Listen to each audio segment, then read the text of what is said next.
प्यारे बच्चों, आज हम पढ़ेंगे साइकोलॉजी का एक बहुत इम्पोर्टेंट टॉपिक जिसका नाम है व्यक्तित्व। व्यक्तित्व या पर्सनैलिटी, क्या बोलते हैं, व्यक्तित्व या पर्सनैलिटी। आपका जो व्यक्तित्व है या पर्सनैलिटी है वो लैटिन भाषा से उभरा है। लैटिन भाषा के परसोना से। कहाँ से उभरा है? लैटिन भाषा के परसोना से। परसोना का मतलब होता है आपका मुखौटा या नकली चेहरा या बहरूपिया या नकाब। तो व्यक्तित्व आपका लैटिन भाषा के परसोना से निकला है और उसका मतलब होता है आपका मुखौटा या नकली चेहरा या बहरूपिया या नकाब। तो सबसे पहले बात यह है कि पर्सनैलिटी होती कैसे थी। पुराने समय में, जब प्राचीन काल में, हम किसी व्यक्ति के रंग रूप को देख के, कद काठी को देख के, पहनावे को देख के या उसके बाहरी रूप को देख के, प्राचीन काल में शुरुआत में हम किसी व्यक्ति का रंग देखते थे। वह रंग कैसा है, रूप कैसा है उसका, कद काठी क्या है उसकी, पहनावा क्या है उसका, मतलब बाहरी आवरण को देख के हम उसका क्या बताते थे, व्यक्तित्व बताते थे। परंतु वर्तमान के अंदर हम क्या करते हैं, रंग रूप तो देखते ही हैं, उसका आचरण देखते हैं कैसा है, व्यवहार देखते हैं कैसा है, पहनावा देखते हैं कैसा है, कद काठी देखते हैं कैसी है। तो मतलब क्या समझ में आया कि बाहरी और आंतरिक दोनों रूप से हम किसी व्यक्ति के बारे में जब विचार करते हैं, उसके बारे में पता लगाते हैं, तो वो उसका क्या होता है, व्यक्तित्व। सबसे पहले व्यक्तित्व के बारे में आलपोर्ट ने कहा, व्यक्तित्व मनोदेहिक गत्यात्मक जो वातावरण के साथ अभियोजन करे, अभियोजन का अभिन्न अंग है। मतलब समझ में क्या आया कि व्यक्तित्व मन, शारीरिक, गत्यात्मक और वातावरण के साथ अभियोजन करने का काम व्यक्तित्व है। इसके बाद वैलेंटाइन ने बोला व्यक्तित्व व्यक्ति की अर्जित व जन्मजात प्रकृतियां का योग है, प्रवृत्तियों का योग है। कि व्यक्ति की जो अर्जित और जन्मजात जो प्रवृत्तियां हैं उनका योग है। वुडवर्ड ने क्या बोला कि व्यक्तित्व व्यक्ति की संपूर्ण गुणात्मकता, किसी व्यक्ति की जो संपूर्ण गुणात्मकता है उसे क्या बोलते हैं, व्यक्तित्व।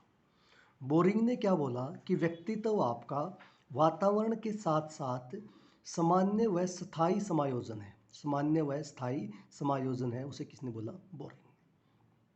अब सबसे पहले व्यक्तित्व का वर्गीकरण किया। सबसे पहले व्यक्तित्व का वर्गीकरण किया था हिप्पोक्रेटिस ने। किसने किया था, हिप्पोक्रेटिस।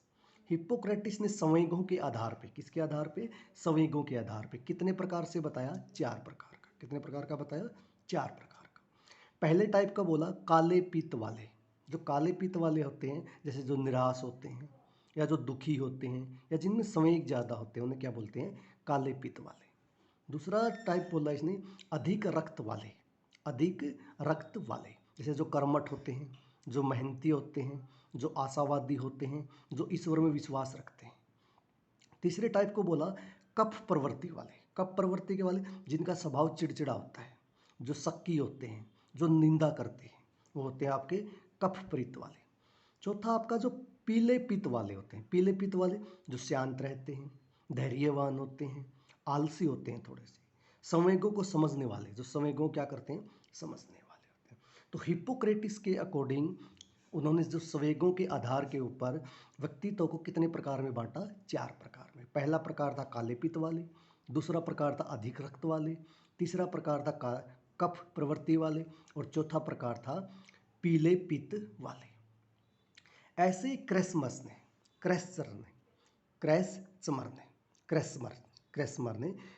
ने क्या बोला कि शारीरिक आधार पे, किसके आधार पे, शारीरिक आधार पे क्रेसमर ने व्यक्तित्व को 4 प्रकार से बांटा। कितने प्रकार से बांटा, 4 प्रकार से।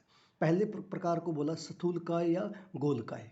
स्थूलकाय या गोलकाय मतलब जो छोटे कद के होते हैं, जिनका कद छोटा होता है, मिलनसार होते हैं, जो मजबूत होते हैं। दूसरा टाइप बोला लंबकाय या जो अक्षीणकाय, मतलब जो एस्थेनिक होते हैं। जो कैसे होते हैं, एस्थेनिक, जो चिड़चिड़े होते हैं, दुर्बल होते हैं, निराशावादी होते हैं, अंतर्मुखी होते हैं, वो सारे के सारे आपके कैसे होते हैं, लंबकाय होते हैं। तीसरा आपका जो सुडोलकाय होते हैं, कैसे होते हैं, सुडोलकाय, जो शक्तिशाली होते हैं, उन्हें क्या बोलते हैं, सुडोलकाय।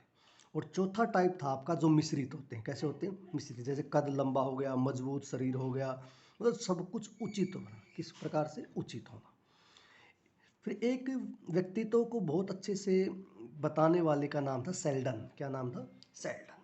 सेल्डन ने व्यक्तित्व को शारीरिक आधार पर ही बांटा और उन्होंने कितने अलग प्रकार के बनाए? 3 प्रकार के। कितने प्रकार के बनाए? 3 प्रकार के। पहले प्रकार को बोला गोलाकार। कैसे? गोलाकार। दूसरा प्रकार था लंबाकार। कैसा था? लंबाकार। और तीसरा प्रकार था आयताकार। कैसा था? आयताकार। तो सेल्डन ने कितने प्रकार से बताया शारीरिक आधार पे? 3 प्रकार का। क्रेस्मर ने कितने बताया? 4 प्रकार का। हिप्पोक्रेटिस ने कितने बताया? 4 प्रकार का। और किसके आधार पे? संवेगों के आधार पर। हिप्पोक्रेटिस ने संवेगों के आधार पर बताया था और क्रेस्मर और सेल्डन ने शारीरिक आधार के ऊपर बताया था। इसके बाद आया